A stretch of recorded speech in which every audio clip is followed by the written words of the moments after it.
Yeah, it was very concerning. I have a brother who's active in the NYPD right now.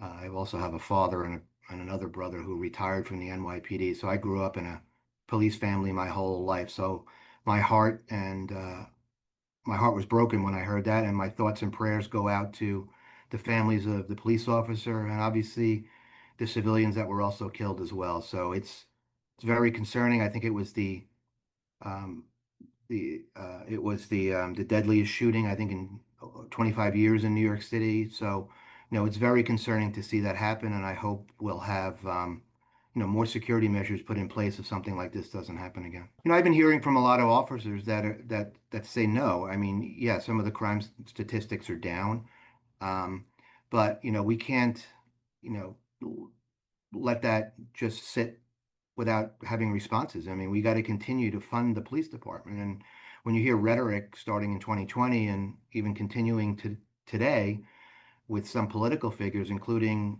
Mandabi, who could be the next mayor of New York City, in the past talking about defunding the police and really taking a different approach to law enforcement, it's a real concern, not only now, but what could happen in the future. So I'm hopeful that clearer minds will prevail, and we will continue to support the police department, which is the best in the world.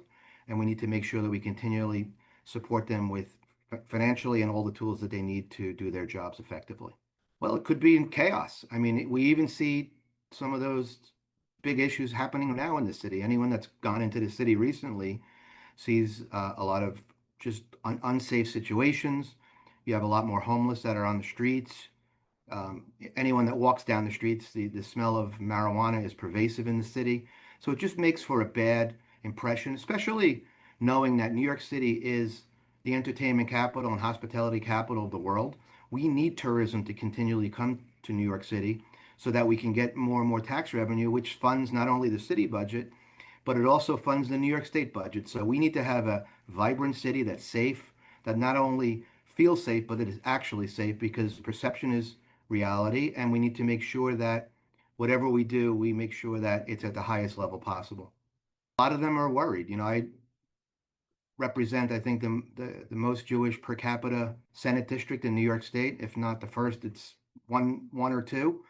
But a lot of my Jewish residents are very concerned. They have family that live in the boroughs of New York City. A lot of them commute into the city as well, so they're very worried about the rhetoric that Mandabi has really spewed over a long time. And even up